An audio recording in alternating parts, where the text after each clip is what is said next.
Holi Trinity church Bollaram సమర్పిస్తున్న అనుదిన వాక్య ధ్యానాలను వీక్షిస్తున్న ప్రియమైన ప్రేక్షకులందరికీ మన ప్రియ రక్షకుడైన యేసుక్రీస్తు ప్రభుని పేరట హృదయపూర్వక స్వాగతం. ఆశ్రయపురములు, ద సిటీస్ ఆఫ్ రిఫ్యూజ్ అనే అంశంపై మన సంఘ సభ్యులు శ్రీమతి పి జాయిస్ కిరణ్ గారు అందించే సందేశాలు మనం వింటున్నాం. ఈనాటి సందేశాన్ని వినక మునుపు ఈ భక్తి గీతాన్ని విందాం.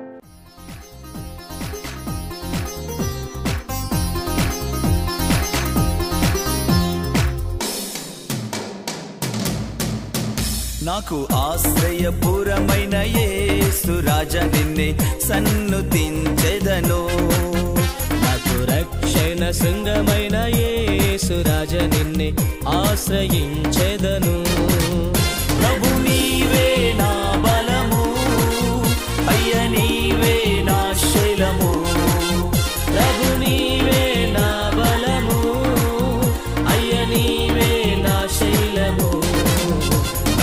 ఆశ్రయపురమైన యేసు రాజా నిన్నే సన్నుతించెదను. నాకు రక్షణ శృంగమైన యేసు రాజా నిన్నే ఆశ్రయించెదను.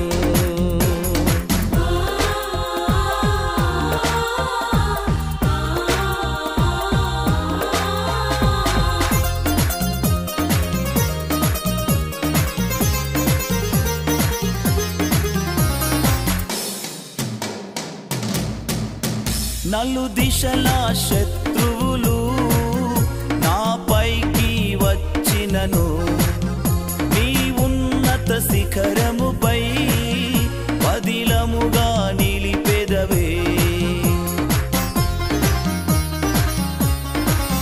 నలు దిశలా శత్రువులు నాపైకి వచ్చినను, నీ ఉన్నత శిఖరముపై పదిలముగా నిలిపెదవే. నీ పర్ణశాలలో నన్ను దాచి నెమ్మదినిచ్చెదవే. నీ పర్ణశాలలో నన్ను దాచి నెమ్మదినిచ్చెదవే.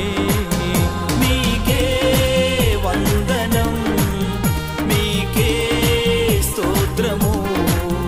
నీకే వందనం, నీకే స్తోత్రము.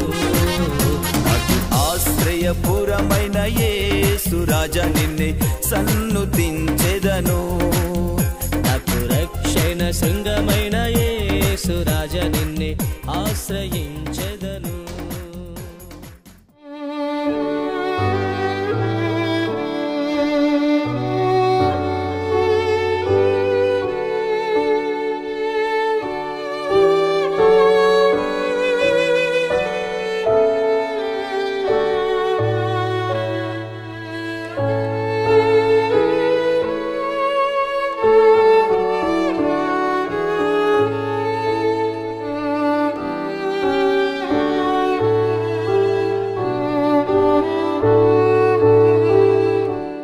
అనుదిన దైవ ధ్యానంకు స్వాగతము. ప్రభువైన యేసుక్రీస్తు నామంలో మీ అందరికీ శుభములు తెలియజేయుచున్నాను. ప్రార్థించుకుందాము. మా ఆశ్రయ దుర్గమా యేసయ్య, మీ యొక్క ఘనమైన నామానికి స్తుతులు స్తోత్రం చెల్లించున్నాము. ప్రతి ఒక్క సమయంలో తండ్రి మాకు కొండగా కోటగా మాకు ఆశ్రయంగా ఉన్న యేసయ్య, మరి మీ వాక్యము మేము ధ్యానించుండగా మీ యొక్క జ్ఞానాన్ని మాకు అనుగ్రహించి తండ్రి మా జీవితాలను సరిచేసుకొని మరి ఈ లెంట్ కాలమంతయు తండ్రి మీ యొక్క విధి విధానాల్లో తండ్రి మరి మేము నివసించుటకు మీ కృపను మాకు అనుగ్రహించమని యేసయ్యా నీ బంగారు పాదాలను బట్టి బ్రతిమాలి వేడుకుంటున్నాను ప్రభువా, ఆమేన్.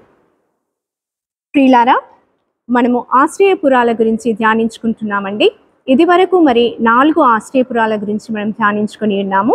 మొత్తము మరి యెహోషువ గ్రంథంలో 20వ అధ్యాయంలో 6 ఆశ్రయపురాల గురించి యెహోవా దేవుడు మరి యెహోషువకు చెప్పినట్టుగా మరి ఈ 6 ఆశ్రయపురాల యొక్క ఉద్దేశం ఏంటి, మరి ఈ 6 ఆశ్రయపురాలు యేసుక్రీస్తుకు మరి ఏ విధంగా సాదృశ్యంగా ఉన్నాయో దాని గురించి మనం ధ్యానించుకుంటున్నాము. మరి ఈరోజు 5వ ఆశ్రయపురమైన రామోతు గురించి మరి ధ్యానించుకుందామండి. రామోతు అను పదానికి అర్థము మహోన్నతుడు అని అర్థము. రామోతు అనగా మహోన్నతుడు. మరి యేసుక్రీస్తుకున్న ఒక నామం ఏమనగా ఆయన మహోన్నతుడు. ఎందుకు మరి ఆయన మహోన్నతుడు అనగా ఆయన మహోన్నతమైన స్థలములలో నివసించువాడు కాబట్టి యేసుక్రీస్తు మహోన్నతుడు. మరి 91వ దావీదు కీర్తనలో మనం చూసినట్టయితే మొదటి వచనము, మహోన్నతుని చాటున నివసించువాడు సర్వశక్తుని నీడను విశ్రమించువాడు. మహోన్నతుని చాటున నివసించువాడే మరి సర్వశక్తుని నీడను విశ్రమించువాడు అని దావీదు మహారాజు రాసి ఉన్నాడు. యేసుక్రీస్తు మహోన్నతుడు. ఆయనను ఆశ్రయించు వారికి మరి ఏమి కలుగుతుంది? విశ్రాంతి కలుగుతుంది. మరి మహోన్నతమైన స్థలములలో మనం నివసించుటకు దేవుడు మరి ఆయన పరలోక రాజ్యం నుండి దిగివచ్చి భూమిపై శిలువ మరణాన్ని పొంది ఉన్నాడు. ఎందుకనగా మనము చేసిన పాపములు మరి ఆ పరలోక రాజ్యానికి ప్రవేశానికి మనకు అడ్డుగా ఉన్నాయి. మరి ఆ అడ్డు తొలగాలి అనగా ఆయన శిలువపై బలియాగం చేయవలసి ఉన్నది. మరి ప్రకటన గ్రంథము మరి 7వ అధ్యాయము 16వ వచనంలో ఇలా ఉంటుంది, వారికి ఇక మీదట ఆకలి అయినను దాహమునైనను ఉండదు, సూర్యుని ఎండ అయినను ఏ వడగాలి అయినను వారికి తగలదు. మరి ఈ వచనములు దేని గురించి రాయబడి ఉన్నాయనగా మహోన్నతమైన స్థలం గురించి మరి రాయబడి ఉన్నాయి. ఆయనను ఆశ్రయించినప్పుడు మనము మహోన్నతమైన స్థలంలోనికి ప్రవేశం కలుగుతుంది. మరి అక్కడ ఎలా ఉంటుంది అనగా అక్కడ దాహము కానీ ఆకలి కానీ కలగదు, సూర్యుని ఎండ కానీ మరి ఎలాంటి వడగాలి కానీ మనకు వీయదు, ఎలాంటి కష్టాలు మనకు కలగవు. మరి ఈ మహోన్నతమైన స్థలానికి మనం చేరుకోవాలి అనగా ఇక్కడ రామోతు అను పేరు కలిగిన యేసుక్రీస్తుని ఆశ్రయించుటే మనకు దారి. వేరే ఏ దారి లేదండి. మనము మహోన్నతమైన స్థలానికి ప్రవేశించాలనగా ఆ పరలోక రాజ్యానికి చేరాలి అనగా ఆయనను మాత్రమే ఆశ్రయించిన వారమై ఉన్నాం.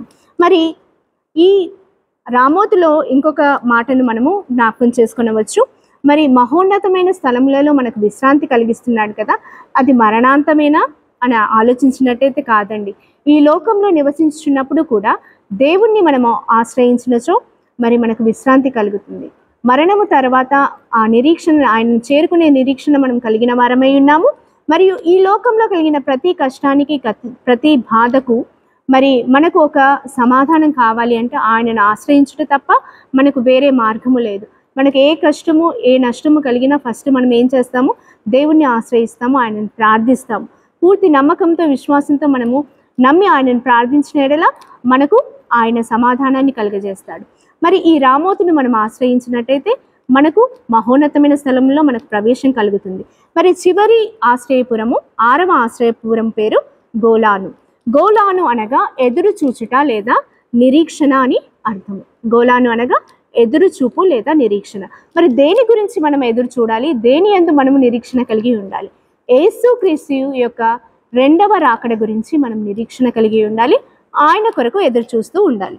2వ రాకడ కొరకు మనము ఎదురు చూసినట్టయితే పరలోక రాజ్య ప్రవేశము మనకు కలుగుతుంది. పరలోక రాజ్యం యొక్క ప్రవేశం గురించి మనం చూసినట్టయితే యోహాను సువార్త 14వ అధ్యాయము 3వ వచనం చూసినట్టయితే, నేను వెళ్ళి మీకు స్థలము సిద్ధపరచని ఎడల నేనుండు స్థలంలో మీరును ఉండులాగున మరల వచ్చి నా యొద్ద నుండుటకు మిమ్మును తీసుకొని పోవుదును. ఇక్కడ యేసుక్రీస్తు క్లియర్గా మనకు చెప్తున్నారు ఏంటంటే, నేను వెళ్ళి మీకు స్థలము సిద్ధపరచని ఎడల నేనుండు స్థలంలో మీరును ఉండులాగున మరలా వచ్చి నా యొద్ద నుండుటకు మిమ్మును తీసుకొని పోవుదును. ఇది 2వ రాకడ గురించి యేసుక్రీస్తు క్లియర్గా చెప్తున్నాడు. నా తండ్రి ఇంట స్థలము లేనిచో మీకు చెప్పుదునా అని మరి యేసుక్రీస్తుకు ఒకసారి ప్రస్తావిస్తాడు. మరి ఇక్కడ చూసినట్టయితే ఆయన అంత క్లియర్గా చాలా నమ్మకంతో చెప్తున్నాడు. ఏమని? నేను తిరిగి వచ్చి మిమ్మల్ని ఆ మహోన్నతమైన స్థలములకు తీసుకొని వెళ్తాను అని.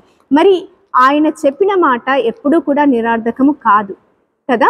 దేవుని మాట ఎప్పుడు నిరార్థకము కాదు. మరి అలాంటి సమయంలో మనము నిరీక్షణ కలిగిన వారమై ఉండాలి. ఆయన యందు నిరీక్షణ మనల్ని ఎప్పుడు కూడా సిగ్గుపరచబడదు కదా. యేసుక్రీస్తులో మనం నిరీక్షించినట్టయితే ఏ విషయంలో అయినా, ఈ లోకపరమైన విషయంలో అయినా పరలోకం గురించి ఆలోచించినట్టయినా ఆయన యందు పూర్తి నిరీక్షణ కలిగి ఉన్నట్టయితే మనము సిగ్గుపరచబడము. అయితే 2వ రాకడ గురించి మనం ఆలోచించినట్టయితే యోహాను సువార్త 14వ అధ్యాయంలో ఆయన చెప్పిన విధంగా ఆయన మన కొరకు ముందుగా వెళ్ళి మన కొరకు అక్కడ స్థలాన్ని సిద్ధపరుస్తాడు.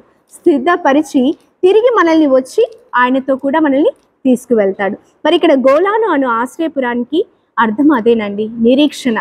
ఆయన కొరకు మనము నిరీక్షించిన వారమై ఉన్నాము. మన యొక్క విశ్వాసములో మరి మన యొక్క భక్తిలో మన యొక్క జీవితంలో మరియు మన యొక్క నడవడికలో అన్ని విధములుగా ఆయనను మహిమపరుస్తూ ఆయన యందు నిరీక్షణ కలిగి ఉన్నట్టయితే తప్పకుండా దేవుడు మన కొరకు సిద్ధపరిచిన ఆ స్థలంలోనికి మనల్ని కొనిపోతాడు. మరి ఇక్కడ చూసినట్టయితే ప్రియులారా 6 ఆశ్రయపురముల గురించి మనము నేర్చుకుని ఉన్నాము. ఒకటి కేదేషు అనగా పరిశుద్ధత, మరి షేకెము అనగా భుజము, హెబ్రోను అనగా సహవాసము, బేసేరు అనగా దుర్గము, రామోతు అనగా మహోన్నతము, గోలాను అనగా ఎదురుచూచుట. ఈ 6 ఆశ్రయపురాలు కూడా యేసుక్రీస్తుకి మరి సాదృశ్యంగా ఉన్నాయి. ఆయనతో మనము సంబంధం కలిగి ఉండి ఆయనను ఆశ్రయించిన రోజు మనకు పరిశుద్ధత కలుగుతుంది, మనకు ఆయన యొక్క భుజము ఆశ్రయంగా దొరుకుతుంది. ఆయనతో మనం సహవాసం కలిగినట్టయితే మనము ఆయనను ఆశ్రయించిన రోజు మనము ఆయనతో కూడా ఎత్తబడి మరి ఆయన యందు నిరీక్షణ కలిగి ఉన్నప్పుడు రెండవ రాకడలో ఆయనతో కూడా ఎత్తబడుటకు మరి ఆయన కృప మన కొరకు ఎదురు చూస్తూ ఉంది. ఆయన మనకు ఒక ప్రామిస్ చేసి ఉన్నాడు, నేను వెళ్ళి తిరిగి వచ్చి మిమ్మల్ని తీసుకుని వెళ్తానని. మరి ఈ యొక్క వాగ్దానాలను మరి మనము ఎత్తిపట్టి దేవుని యందు నిరీక్షణ కలిగి ఉన్నట్టయితే తప్పకుండా మరి మన జీవితాలను సరిచేసుకొని ఆయన రెండవ రాకడలో మనం కూడా ఎత్తబడుటకు ఆయన తన కృపను మనకు చూపునుగాక. ఆమేన్.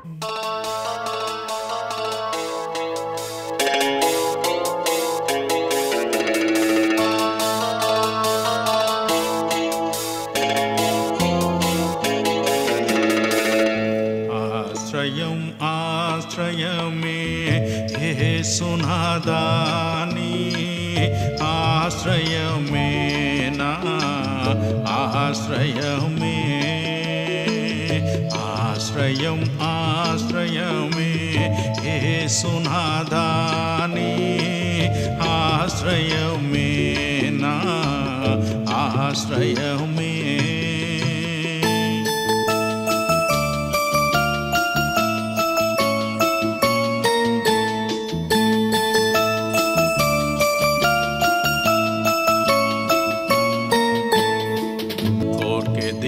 పాప సుడిలో అలసి తిరిగితేనే ప్రేమ రూపి తండ్రి నిన్ను త్రోసి ఎడబాసి తినే.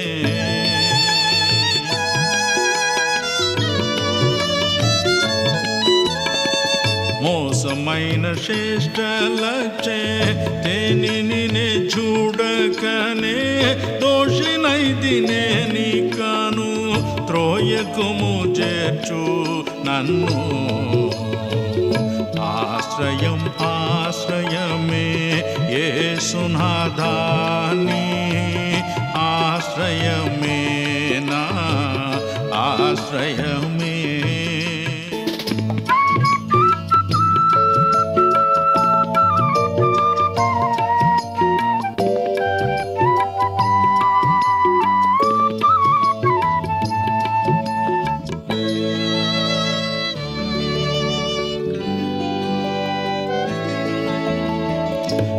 యొద్దగువచ్చు వారిన్ నేనెప్పుడు త్రోయనంచు పలిగిన పలుకులో నేను పాలివాడనయ్యా.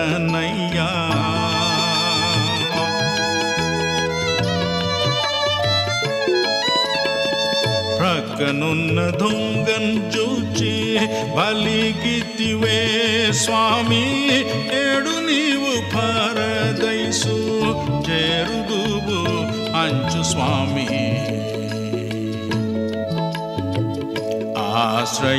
ఆశ్రయమే యేసునాదాని ఆశ్రయమే నా ఆశ్రయమే. ఆశ్రయమే యేసునాదాని